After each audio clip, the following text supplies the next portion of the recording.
All right, we're going to get started. Welcome, everyone. My name is Scott Allan. I'm the Vice President of Marketing at LinkShare, and I'm going to welcome you all to this session. It's my pleasure to be the moderator for this session. I want to introduce our panelists as a start. On my left here, we have David Andre, the founder and chairman of Cartera Commerce. And then we have Rebecca Madigan, the executive director of the Performance Marketing Association, and Matthew Schaefer, who is a partner at Brann and Isaacson. We're going to learn some things about the work that they've been doing. So I want to start and open it up to my panelists. Let's talk about what is it that we're talking about. There's so many names for this: affiliate nexus tax, internet tax, advertising tax. I won't read them all. But Matt, maybe we can start out by let's define it. What are we talking about here?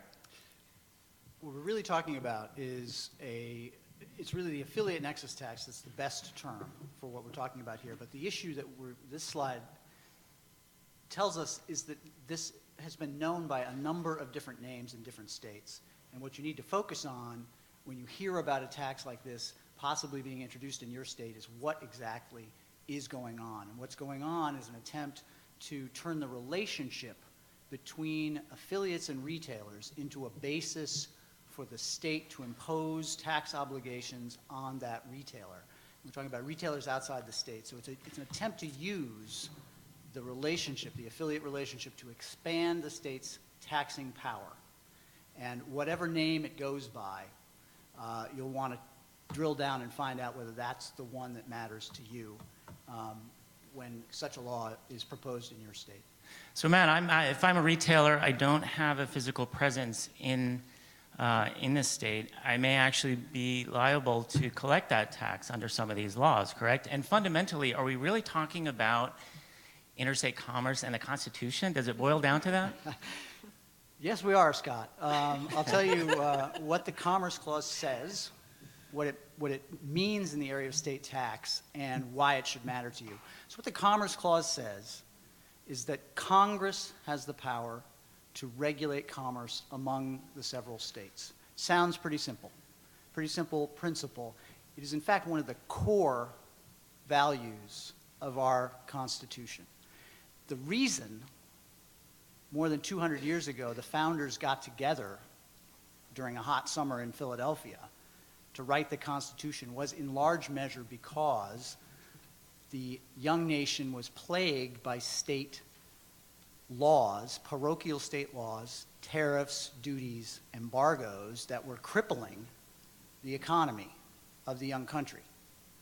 And the founders recognized this and enshrined in the Commerce Clause the notion that we should have a common market regulated, at least as to interstate sales, by the Congress. Now what that means is that the negative implication, the Supreme Court has told us for nearly as long, is that states are substantially limited in their power to regulate interstate commerce. In the area of state taxes, that has meant, the Supreme Court has determined that there must be a substantial nexus between an out-of-state business and the state before that state has a power to impose tax obligations on the out-of-state business. If you're located in a state, the state has all the power it needs. If you're located outside the state, there needs to be a nexus. In the area of sales and use taxes, which is what we're really concerned about here, the Supreme Court has decided that substantial nexus equates to physical presence. For an out-of-state company to be subjected to a state's tax laws, it has to have a physical presence in the state.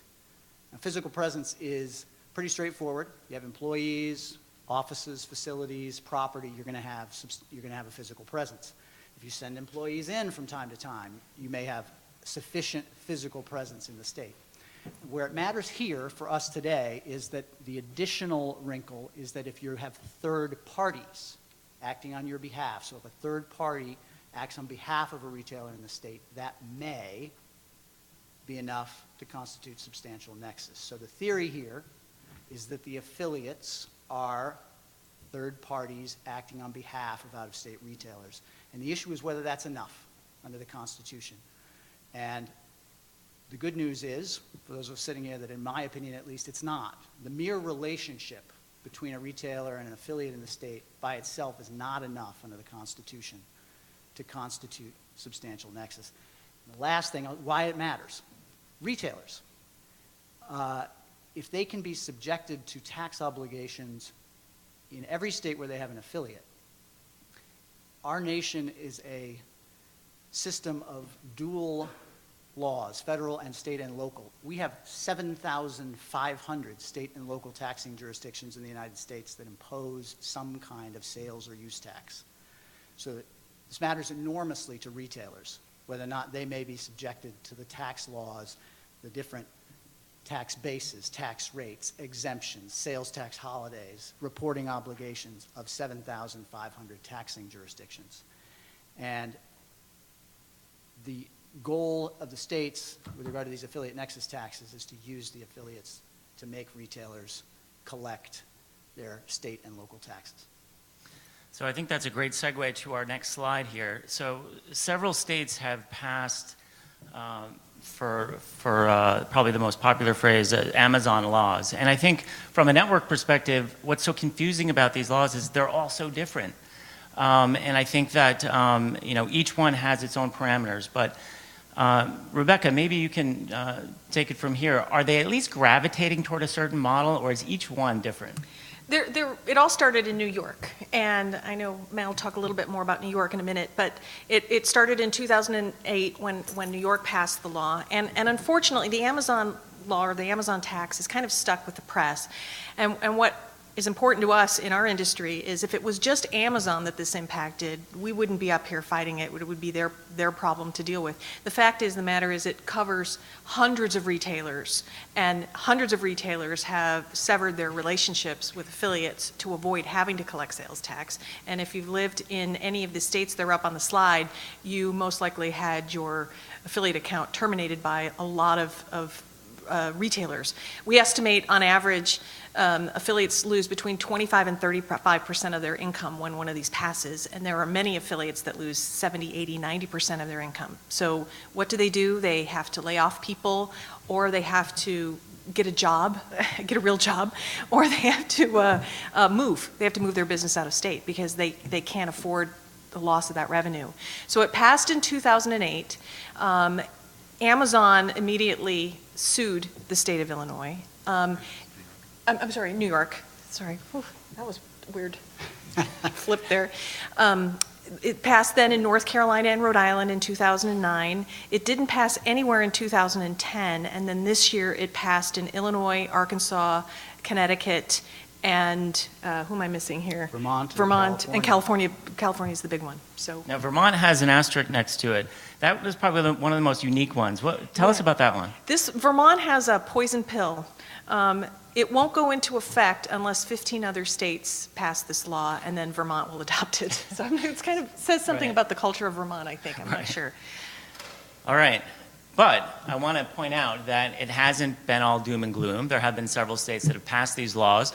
But there's also a lot of states, due to a lot of the great work that Rebecca's organization is doing, that haven't passed them. So tell us a little bit about the grassroots advocacy that's going on and some of the successes that we've had. Yeah, I mean, we've beaten it back this past year in 12 states. So it passed in 4, but it was beaten back in 12 states. And I think the name of this session is Killing the Affiliate Nexus Tax Dead, and we hope once and for all. And we've changed our strategy this year, and we're going to change it going forward. But the primary way that we've beaten it, and actually the only way we've beaten it so far, is we get affiliates in the state involved, affiliates whose incomes and jobs are on the line, speaking to legislators, testifying at hearings, and really getting involved in putting a face behind it. That's the other problem with the term Amazon tax. They think they're going after a big company out of state with deep pockets, when in fact they're hurting small businesses in their states.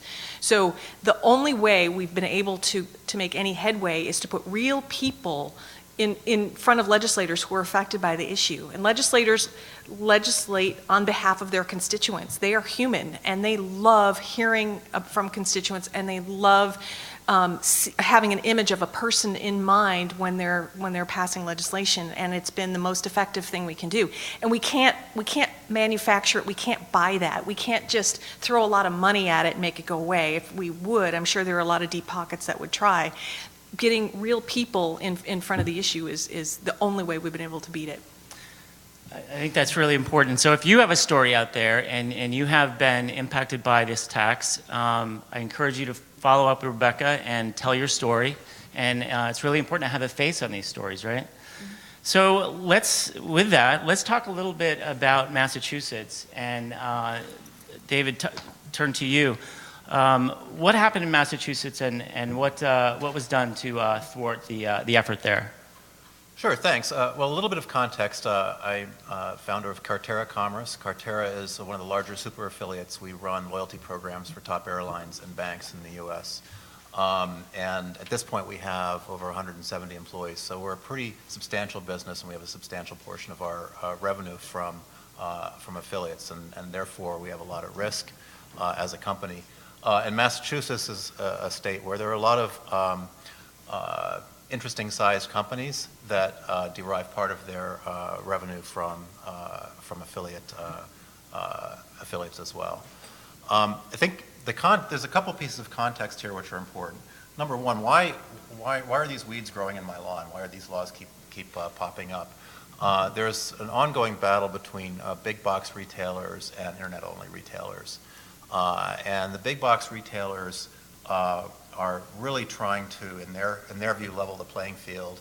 In the opposing view, hurt the online retailers. And so the National Retail Federation is trying to, it's created model legislation and has a lot of lobbying dollars to try to get this passed in as many states as possible. The other thing to realize is that the Nexus laws have never worked in the sense of they've never actually caused states to collect more revenue, with the sole exception of New York, where Amazon made a conscious decision to pay the tax so that they would have standing to challenge it in court. But other than Amazon in New York, it has never created any additional dollars for the states. So what's happened over time is the retailers have started to change their message away from, hey states, here's a way for you to get more revenue, to let's create fairness between online retailers and Main Street retailers. And this sort of went out last year to at least a dozen states. Massachusetts was one of them, and we were caught off guard by suddenly the appearance of legislation and sponsors in the legislature and a barrage of press all around this. That was all due to lobbying dollars from the Retailers Association. I'd been following this for a while, obviously, in the affiliate economy. I reached out to Rebecca and also reached out to people in other states that have gone through this. Brian Littleton, the CEO of ShareSale, one of the I think prime sponsors of this conference, actually flew out to Boston to help us. He'd been battling in Illinois and had just lost in Illinois, and you'll hear a little bit about more about Illinois in a bit.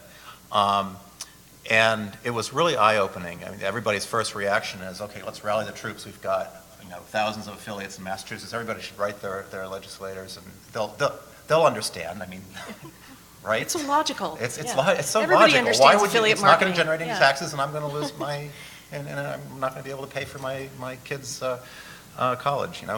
It's logical, right? The problem is on the other side, you've got a really well-honed lobbying effort. You've got a well-honed press. Everybody that we talked to in the press had already been briefed on how unfair it is to Main Street retailers that people are going into their stores and then they're buying online, and it's all about fairness. And that gets the tears in the legislators' eyes, and you're right, it's not really fair. So a big message from Brian and others is that we really have to get organized and principled about it. I took on the job of being the face of this in Massachusetts. I organized a coalition of 3 of the large affiliates in Massachusetts. We hired a top lobbying firm and PR firm. We checked first with our legislators, what lobbying firms actually do have influence, who's going to make a difference. Really, really smart, a smart decision. I learned very quickly that, blasting all the legislators doesn't matter. 90% of the legislators are not aware. This bill's in committee, and there's a process that it follows, and there's key people along the way. There's key influencers. There's people in the administration. We set out to battle in the legislature to really make sure people understood what the impact was, and also in the press to make sure, interestingly enough, not to win, not to convince everybody that the affiliates were right, but to convince everybody that there were two sides to the story. That's really all we had to do in the press. Yeah, I don't think it's possible to win when you've got such a well-organized mouthpiece on well-funded and well-organized mouthpiece on the other side, but it is possible to make sure that whenever any newspaper is going to write an editorial, they know there's two sides and they take that other side into account. And that's important because guess what? The key legislator is the governor. Everybody reads these newspapers, and if the governor's from Lowell, Massachusetts, he's not. But if the governor's from Lowell, Massachusetts, he's going to read the Lowell Sun, and it's going to make a difference to him. So the other thing we did is, we were really trying to bottle this in committee and make sure that there was, mud pits along every way that the bill could go. And then we were a major education campaign among the Senate and House leadership, among the administration, to make sure that if it did fall out, that people at least were aware of the issues and knew to call us and knew who was on our side. The result of this is that we were able to bottle this committee, this bill in committee. It would have gone out of committee pretty fast track with all the dollars behind it, and with an unorganized defense. And it's a little bit scary. I think we're somewhat unique in Massachusetts. Massachusetts is an innovation economy kind of a state. That's very important to the government to have startups, to have new capital and new company formation in the state. And many states might not have that as one of their centerpieces of their state business and economic strategy. So David, one of the things that struck me in your learning slide here was keep the messages simple, because affiliate marketing is not, it's not a simple thing to understand when you're first introduced to it. But tell us a little bit about that. What were the key messages that really helped? Well, I have them on the slide here. The key messages that worked are, this bill won't work. All right, so if this bill was actually going to result in increased revenue to the state, then we'd be having a different argument. The fact of the matter is, at this point, one of the good pieces of news is all those states that you list up there, none of them has indicated that there's any additional taxes collected. So there's no case study. Some of them right. have case studies of tax losses as affiliates leave the state and revenue leaves the state because of that. So if this bill was going to work, we'd be having a different conversation, but flat out won't work. That's number one. Number two, this bill will result in job loss, right? You don't have to go through the whole mechanics of what a link is and what an email is and what is affiliate anyway. Affiliate sounds like some used car salesman that's working for you in some other state. And affiliate sort of sounds like employee. And has it been hard to quantify for the states, like what that job loss will be, what the revenue loss will be? Because you've got someone else on the other side advocating opposite numbers, right? I was on TV, and the head of the Mass Retailers Federation was telling me all about all the wonderful minimum wage jobs at Walmart and Target that was on his side, and the few jobs that I was talking about. So you've got to be very, very careful about that. The bottom line is there's not going to be job gains there. There are going to be job losses of high-paying jobs on this side. So you're going to lose revenue. It's going to be job loss, and this bill won't work. An ancillary message which worked really well in Massachusetts, and I'm not sure it would work in all states, is that this is a very unfriendly kind of legislation for a state that prides itself as being the center of innovation. And I think understanding what your state's objectives are is important in framing your message to the state. Don't get into the details. Details glaze over, and very quickly you can get shot down with. It can hurt, actually. It we really look complicated. They look simple. We'll favor the simple one. The complicated one, I'll vote. I'll go the other way. Right.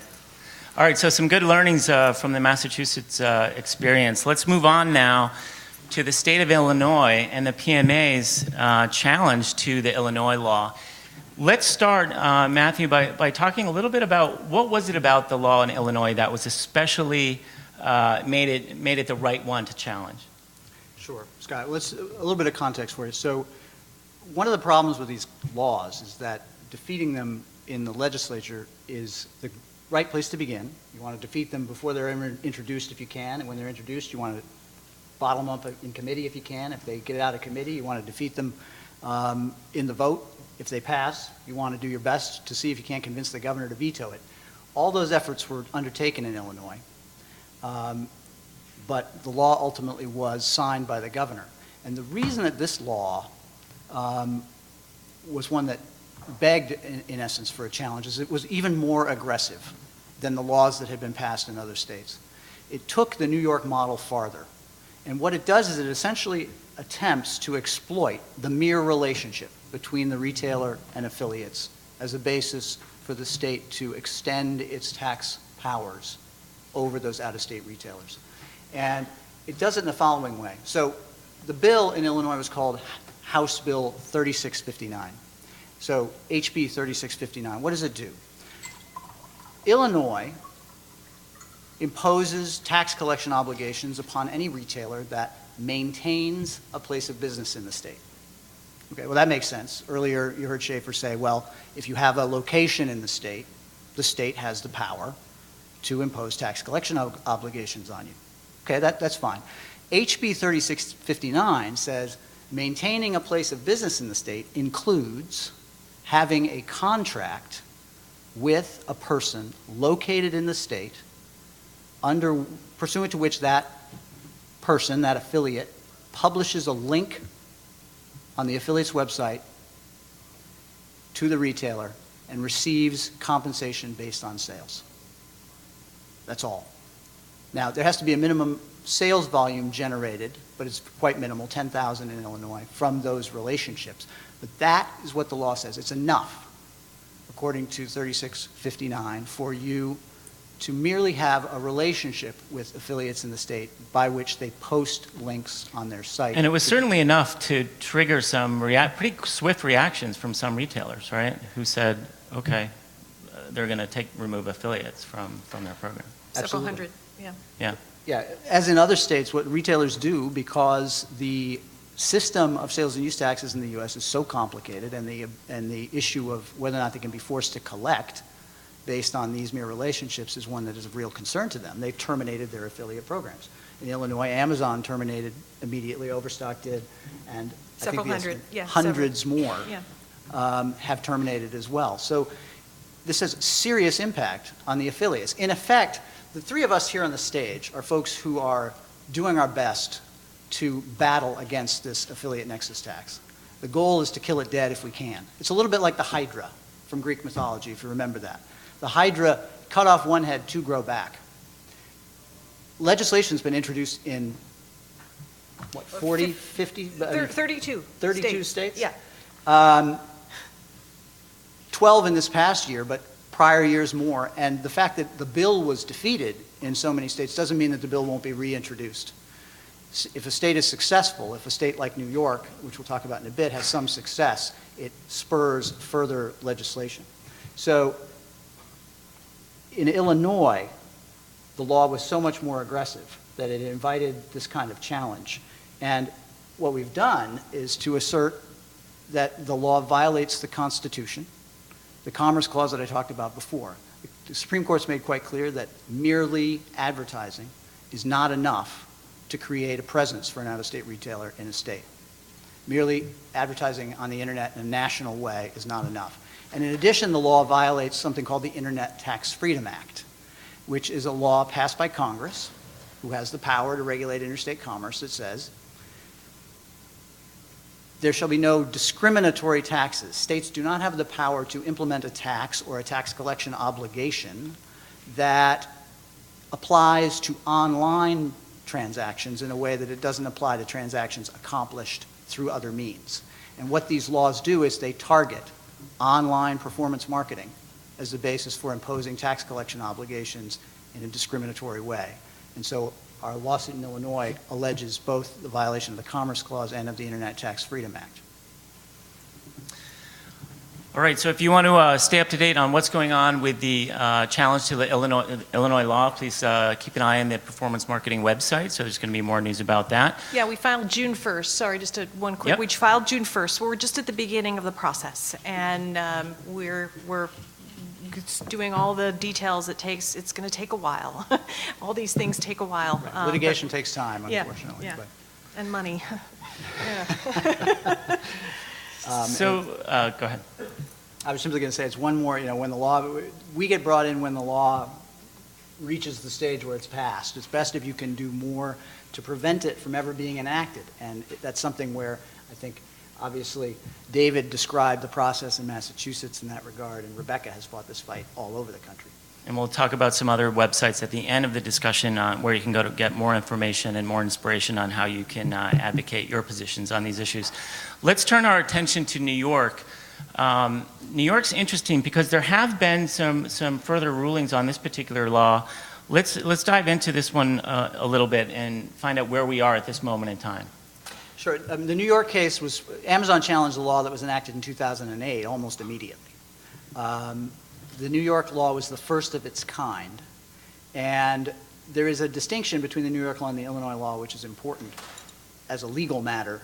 The law is by no means out of the woods, but so far the state has had some success in court, and there are issues that still remain to be litigated. But in New York, the distinction that was drawn as the legislature said, we're going to take these relationships, these retailer-affiliate relationships, and we're going to use them as a basis for presuming that the retailer is doing more in the state to establish a presence, that those affiliates in particular are doing other things, not merely advertising, but we will presume by virtue of these relationships that they're doing more. Namely things like distributing flyers, sending targeted emails, things that would, under the law, arguably constitute solicitation. So far, the New York courts have said, because of that, and under the law, retailers, by the way, can come in and demonstrate that, in fact, that's not occurring. So far, the courts in New York have said, well, because there's the opportunity to show that all that's going on is advertising, then the law does not violate the Constitution on its face. That question remains an open question as the case goes forward, and for the moment, they're litigating on remand down to the trial court the question of whether or not, in fact, the Amazon and Overstock affiliates are doing solicitation in the state. So I'll just jump in here too. So it was initially filed in 2008, I think in August or something, summer of 2008. And then it took almost a year to get the first ruling, I believe. It's on its third round of appeals, and the last ruling was November of 2010. So, and it took them a year to come to that decision. So they are really dragging their feet. And there's nothing we can do but wait it out. Right, and there'll be substantial more proceedings and more legal rulings that'll be very important. But.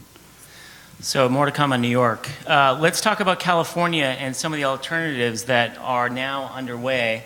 Let's start, Rebecca, with the California referendum. Tell us about that. Yeah, and I actually just want to, before I go into that, I just want to make one other point about the lawsuits. So there are two active lawsuits right now, Amazon versus New York and the Performance Marketing Association versus Illinois. Now there was a case, a Supreme Court case that happened in 1992. A lot of people refer to this. It's the Quill versus North Dakota case. Quill was shipping catalogs into the state of North Dakota, and North Dakota says that's the same as having a physical presence. That's Nexus. You must now collect sales tax.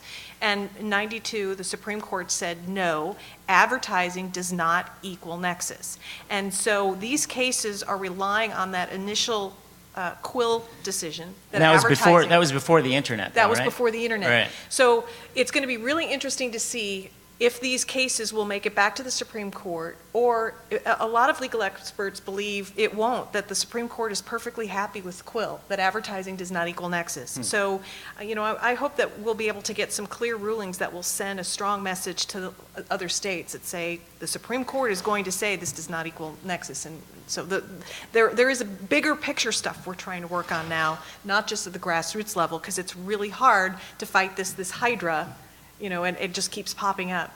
So California is an interesting example of something that's a big change, something different. It's an opportunity only available in California that passed the law. The other states that passed the laws, the referendum process is not possible.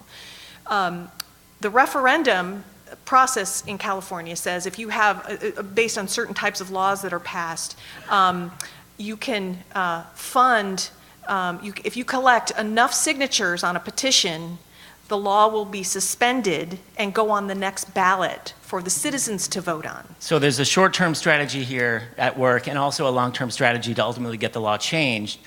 Do we know where they are with collecting the signatures? Well, or? we have until September 27th. So Amazon launched and is funding primarily, but the primary funder of this referendum, although there are a lot of other organizations in a coalition. We have until September 27th to get 500,000 signatures, but they have to collect, that's what we have to net out, but they have to collect closer to 1 million because a lot of people aren't registered voters, or they, fake names, or they're dupes. They sign it at the grocery store, but they're not registered to vote. Yeah. Right. So you see all these people at grocery stores getting, God knows what they tell people to do to sign these petitions. But we feel very strongly we're going to get the signatures, and the law will be suspended. And that means merchants can reinstate their affiliates in California. And it will take about 30 days between submitting the signatures and the state validating it and authorizing it. So worst case scenario, we're looking at the end of October. This is only the 5th referendum in California in 30 years. So a lot of laws have changed since the last one. So there's probably going to be legal challenges, and there's going to be a lot of spin and noise. And what's so interesting about this, going through this process and observing this process, is our side's going to start spinning just like the other side did. So I think the issues that are going to be talked about in the press leading up to the ballot measure are going to have nothing to do with affiliates and nothing to do with online advertising. It's going to, they do focus groups and figure out what people are most likely to vote on. So the action item for those of you in the audience, if you're from California, of course, sign the referendum.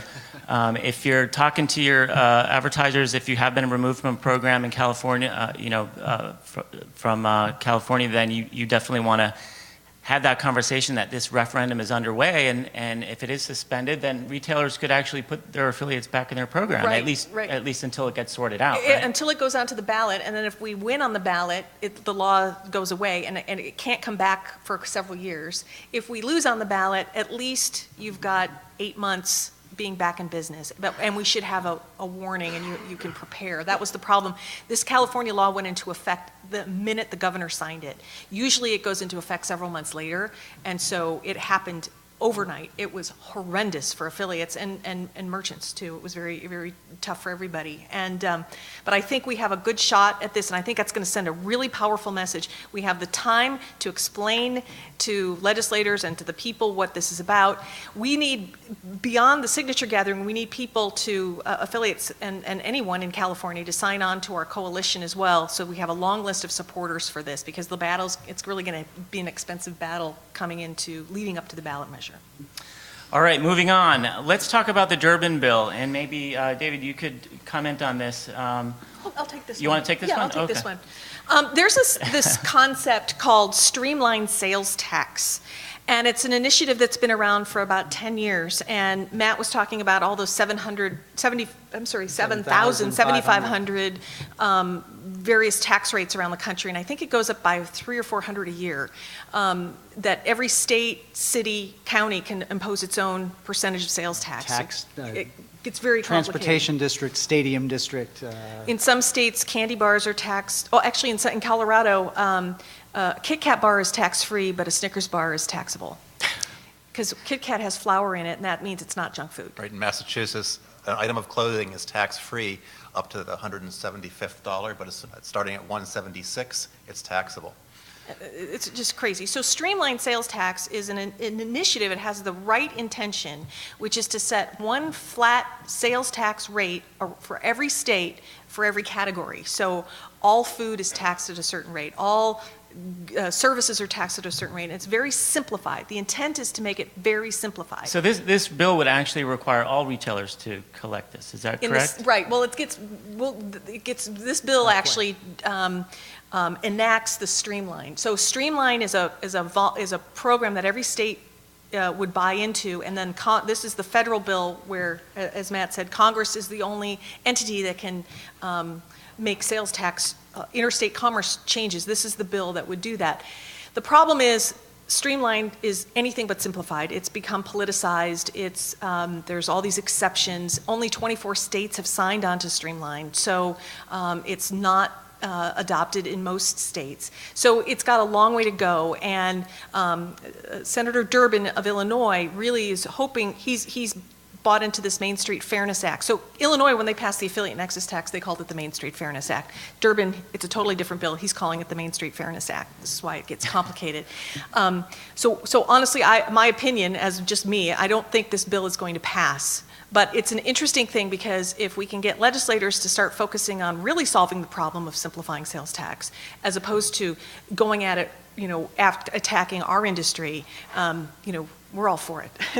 So it got a little bit of press, maybe not a whole lot given everything else that's going on in the world, but you're thinking that it's not going in that direction right now. If I was a bookie, yeah, I'd you wouldn't bet on this it. one. Yeah, okay. I wouldn't bet on this one. I think the important thing, though, is that it doesn't directly affect affiliates. The streamlined sales tax would require retailers, potentially require retailers that don't currently collect sales tax. It would require them to collect sales tax. It might simplify the job of doing that, but it doesn't link it to their affiliate relationships. That's really And because there's no direct linkage, it's not going to directly hurt your affiliate business. If it causes retailers to go out of business or it causes their sales to go down, it might indirectly affect you, but it's not a direct assault on affiliates like the affiliate nexus tax is. Yeah. Okay, we are going to be taking questions in a few minutes, so if you do have questions, just jot them down, and we'll get to them in a few minutes. Model legislation. So, we've heard a lot of different types of laws, bills being introduced. We heard 7,500 different ways to tax from the different states.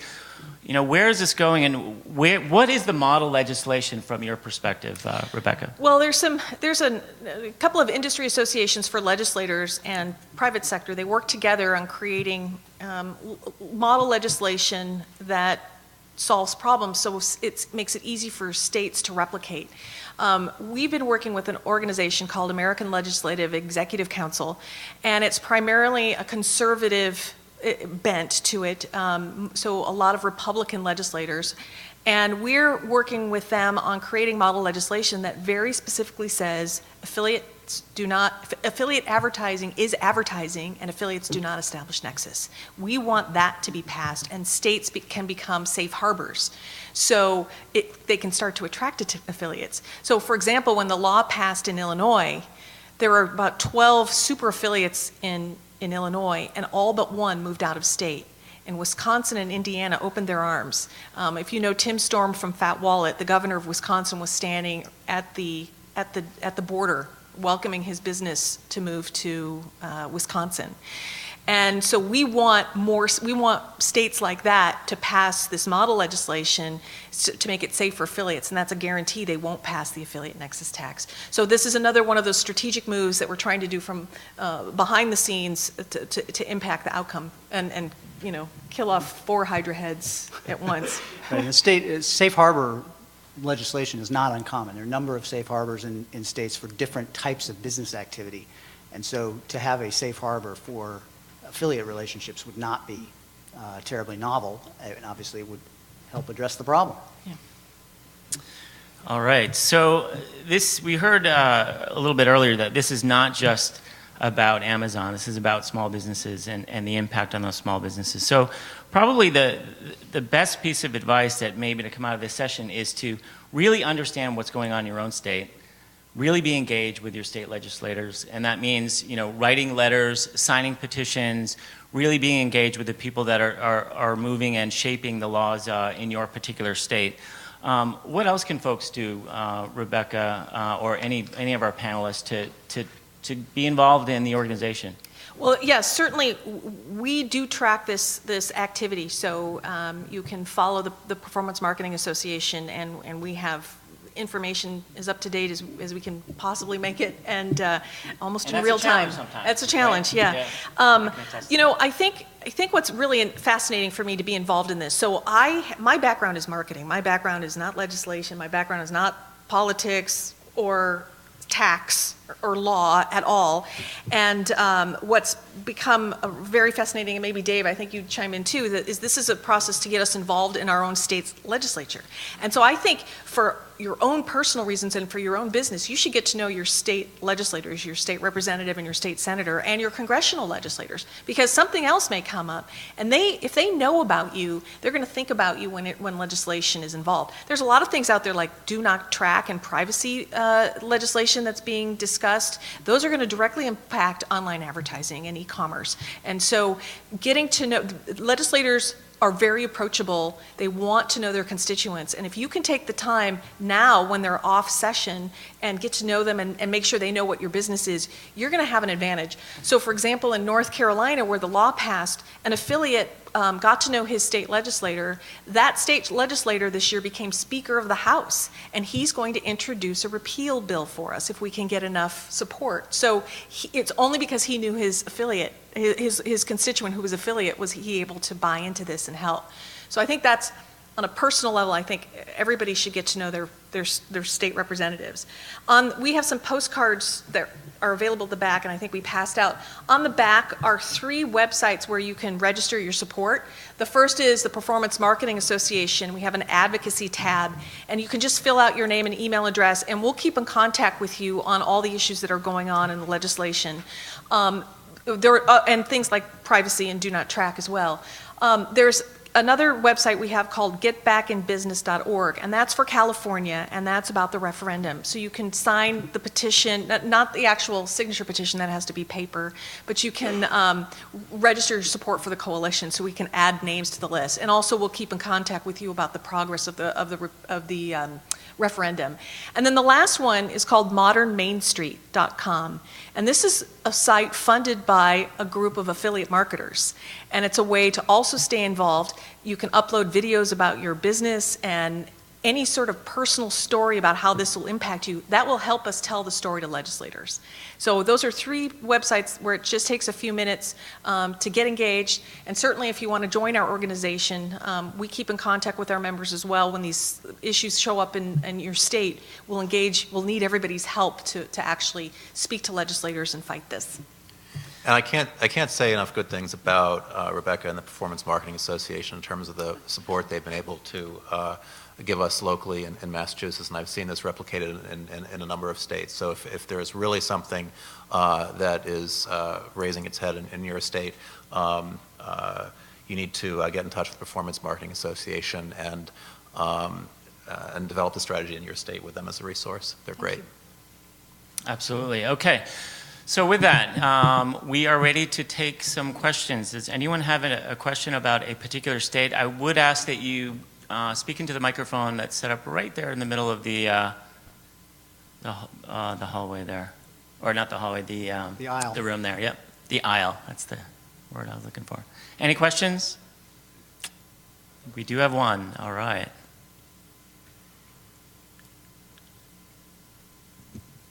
Hi there, my name is Albert Cheng. I'm with, my blog is fringeecon.com, and I'm from California. I was just wondering about the Durbin bill you mentioned. Would that be an additional sales tax on top of local sales taxes, or how would that work? Or would the federal government actually force all states to collect like one sales tax in the sense that they're gonna know? Yeah, it's so complicated. We could sit and talk for hours. I was just at a conference and talked about it for 4 days, and even the experts don't understand all the details. That's a little scary. But it really would change sales tax to be simplified in one rate. So right now, in California, if you're in Orange County, the rate is something and you drive 5 miles, it's 8.5% or something, and you drive 5 miles down the road, and the store now it's 9.25%, and then you go upstate and all of a sudden it's, 10%, and this would create essentially one flat rate for all sales tax. See, that would be good. That would be good, except if it did that. Yeah. In fact, so Streamlined, intent. The goal of Streamlined is an admirable goal. Simplify the incredibly complicated sales and use tax system we have in the United States. What what Streamlined, in fact, says is that a state it must have one state rate, but it can also have one local rate for all local jurisdictions. So it actually doesn't address the issue about changing rates as you go from jurisdiction to jurisdiction. What it would have, at the moment, it would have no impact on California at all, because California is not a member. What the Streamlined Sales and Use Tax Agreement does, it says if you're a member of the agreement, Congress would then authorize participating members to force out-of-state retailers to collect that state's state and local tax. So you'll have to conform your laws to this Streamlined Sales and Use Tax Agreement as a state in order to be participating and therefore be authorized to impose those taxes. California is not participating, and one of the problems with Streamlined is that, one, it doesn't simplify enough, and it can't overcome the problem of states like California that have so many local jurisdictions with different tax laws. And different exemptions. Different exemptions. The major states and the major states with local taxes are not participating in Streamlined. So California is not participating. New York is not, I shouldn't say participating, they're not members. California is not a member. New York's not a member. Illinois is not a member. Florida is not a member. Pennsylvania is not a member. Texas is not a member. So a state has to be willing to simplify its system consistent with Streamlined. And to be honest, Streamlined needs to be simple enough to make a difference. What Streamline grew out of is actually the Quill decision that Rebecca talked about, and that the Supreme Court in that decision basically issued guidelines that if we're going to have states collecting tax from out-of-state entities, Congress, under their constitutional authority, can regulate that, but it cannot impose an undue burden on that taxation. And the current tax code with however many thousands jurisdictions and all the different exemptions is just too complicated and is an undue burden. So what the Supreme Court said is you have to come up with a simplified way of doing that. And if you had a simplified way of doing that, then Congress could, and if the states agreed to this, then Congress could authorize that. So the Streamlined Sales Tax Coalition has been trying to do this for a while. They've gotten some states, not the important ones, to sign up. And the Durbin Bill would say, okay, if you guys really have your act together, then we'll allow you to charge tax from each other. The theory would then be, once that's passed, all the other states would say, oh, great, I'm on board. I'll change my tax laws and change my exemptions to be simplified as well, and then I can charge tax from out-of-state retailers as well. That's the theory. We'll see what actually happens. So a follow-up to that is, would that end up in a double taxation where, Amazon, where they're located, they'll get charged for that one sale, and then California or whoever else will end up taxing that same sale, essentially double charging a sales tax on the same profit? No. No. So sales tax is actually the burden of the consumer. The consumer owes the sales tax, not the retailer, but the way that the states have set up their laws is that they require the retailer to collect the sales tax on behalf of the consumer. If the retailer isn't collecting it, you actually still owe the state the sales tax. So if you live in California and you buy something from Amazon, you actually need to report that sales tax or use tax on your state income tax return every Do you do year. that, Rebecca? I do. I do because I'm so visible in this issue. I never knew about what it. percent of Californians actually I do think that? less than 1%. And how do you track it, for crying out loud? Yeah, I have to go through my receipts online. It's But it's the a vast nightmare. majority of these taxes are not People don't tracked collect or, their own. or How many people recorded from or- California here are even aware of that? Practically every state has that law. Sales and use taxes are taxes on you and me as consumers. That's what they are at the end of the day. Some of them are phrased as being taxes on retailers, but the retailer always has the right to reimbursement of them. The real issue is that you and I as consumers don't know that. It's too difficult to report. We don't do this self-reporting. I report in Maine on my income tax return, but in fact, only about 22 states have the ability to report your use tax on the income tax Even return. though you owe it, So there's there's no way to another pay way. it. Yeah. So, states want the retailers to do the collection because it's so hard for them to get you and me as consumers to report it.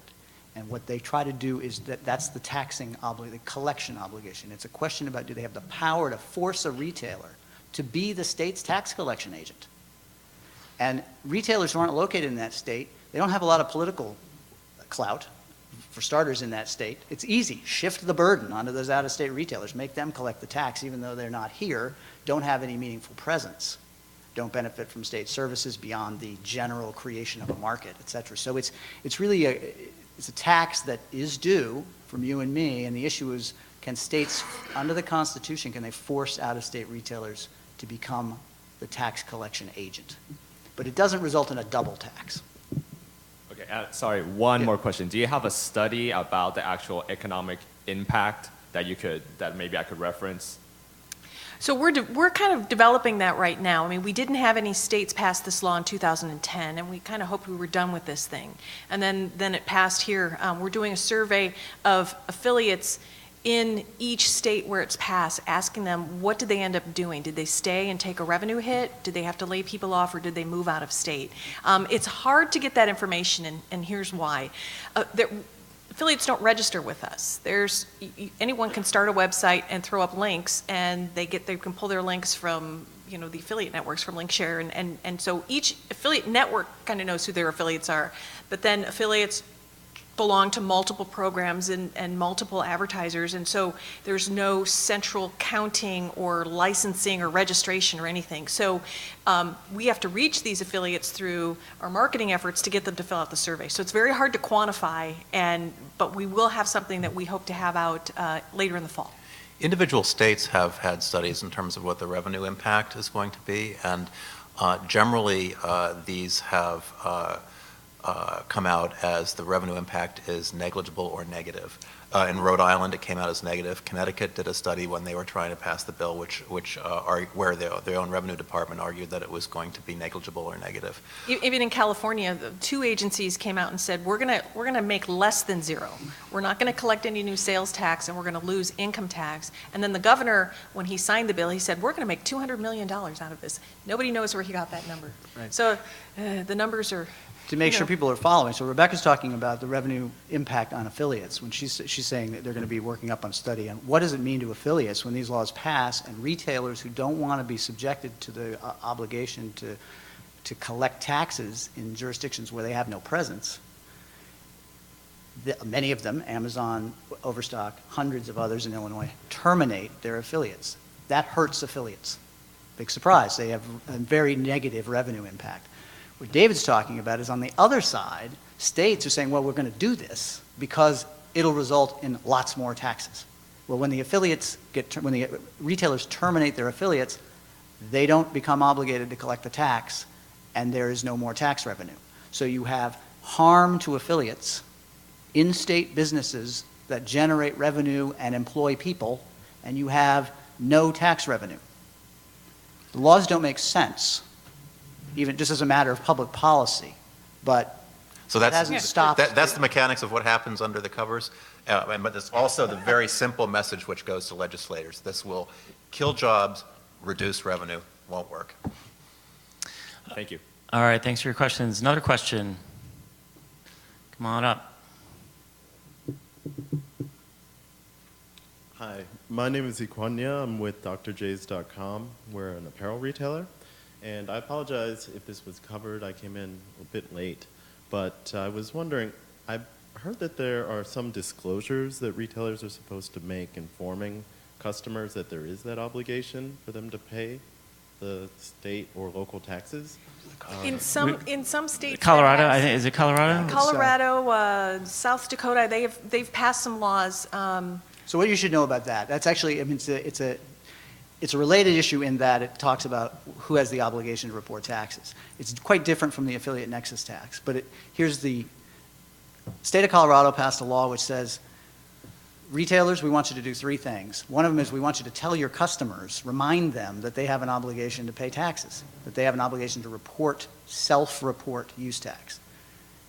As it happens, they also said, by the way, we want you to send them letters every year telling them just how much they bought from you so they can do it, and we want you to give all of your information regarding people who bought from you to us, the state. And that's whether or not they bought through an affiliate or not. That's right. Right? So right. So that law, I was co-counsel to the Direct Marketing Association in a challenge to that law, and co-counsel to the Performance Marketing Association in a challenge to the Illinois law.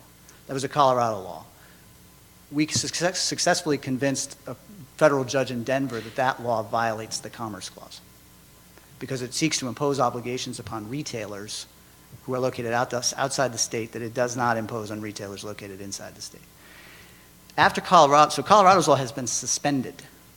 There is no obligation to comply with the Colorado law at least during the pendency of a preliminary. On the reporting, right. On Right, any or aspect any of it. Okay. It's been fully suspended. There's an injunction from a federal court against it.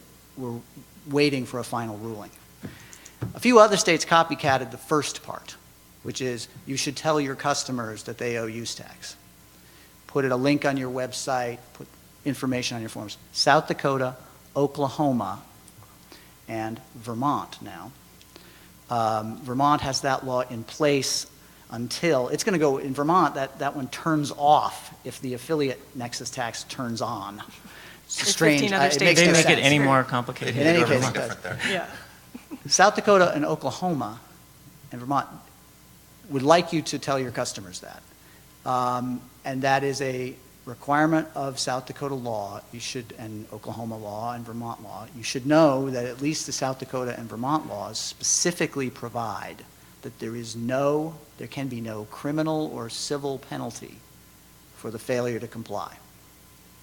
So, there are but they just laws- want you to say that, they don't want you to calculate the tax or They want anything you to like tell that. your They just want to customers. say, by the way, asterisk, fine print at the bottom of the page, you have to pay tax on this.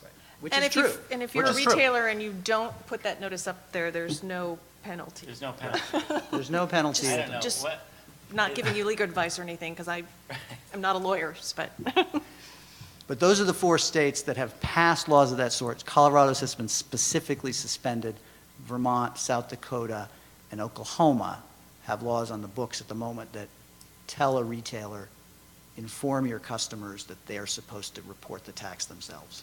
And I would add too that what's interesting about Colorado, which we've followed, is that as soon as the DMA won the injunction, the Colorado bill was a piece of model legislation, by the way, that was introduced by a regulatory agency, and we expected it to be propagated around the country. But as soon as the DMA won their injunction in the lawsuit, it chilled that legislation all over the country. States withdrew it and said, "We're not touching that. We don't want lawsuits."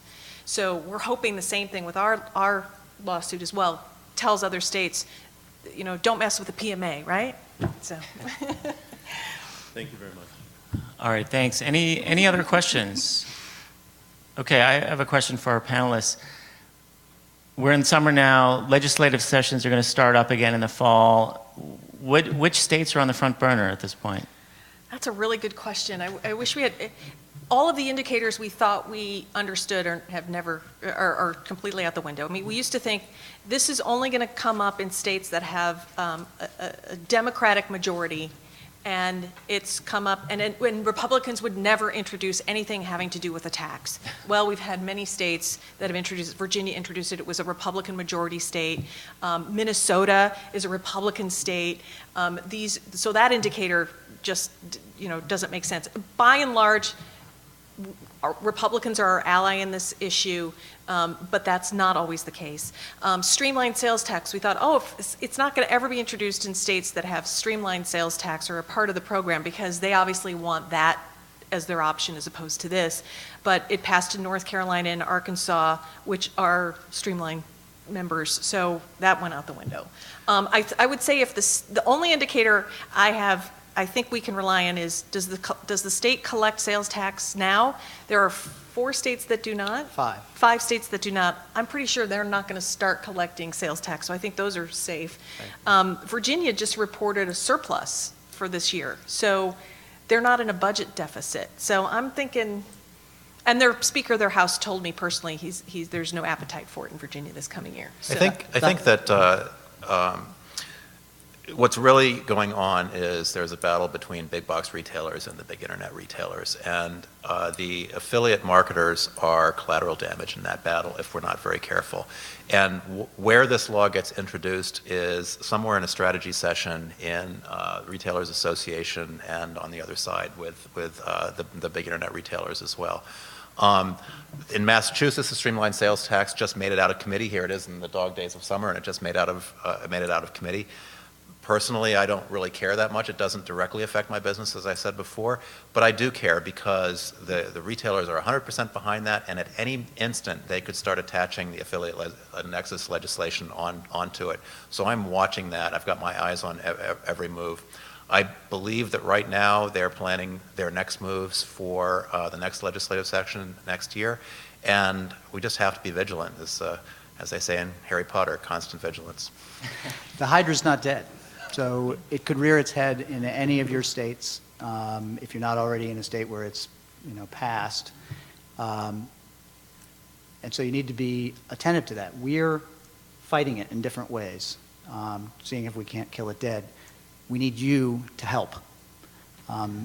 We need you to be energized on the issue, engaged on the issue, and to take action if it does rear its head in your state to try and stifle it before it can get passed. All right, we've got 30 seconds, one more minute. Jump 2 years ahead. Where are we going to be on this? Really quick, David, start with you. Where are we going to be 2 years from now on this issue? Predictions. Predictions? We won't dig up the videotape or anything, but I think with a divided National Congress, it's still going to be an unsettled state by battle. state. I think that I hope that this becomes some sort of a settled issue with some kind of a solution, a federally supported solution, within 5 to 10 years. I'm not sure how optimistic I am about 5 that. to 10 years. Wow. Yeah. Rebecca, how about you? So you said quick. Now I can't get the words out. I'm pressure. So I've heard some rumors that the retailers, the big box retailers, are working together to push this legislation, and it's really Walmart. They're funding it. And I heard rumor that they spent $11 million this year to fund it. We didn't spend a single percentage of that, and I'm wondering, they won in 4 states, but they lost in 12. Is that a good return on investment for them? I'm waiting to see if they're going to say, you know what, it's not worth it. That's too expensive for us. And if they back off and they stop funding that fight, I think we may see other states just drop it. So I'm hoping that's what happens. And Matthew, final words. Are we going to see any movement on the case in a couple of years, the challenge to Illinois? Yeah, I think certainly in 2 years, absolutely. Litigation is a slow process. The Illinois case, we're doing our best to move it along as quickly as we can. I'm confident we'll have a ruling before 2 years, and I feel good about the PMA's case in Illinois. So hopefully, if we can enjoy some success in Illinois, that will have further dampening effect. But I want to urge people in the room, don't be complacent about it. David's term collateral damage is just right. Don't become collateral damage. So that said, stay involved, get engaged, talk to your legislators. That wraps up our session for today. I want to thank our panelists very much for being here. And enjoy the rest of Affiliate Summit. Thank you. Thank you.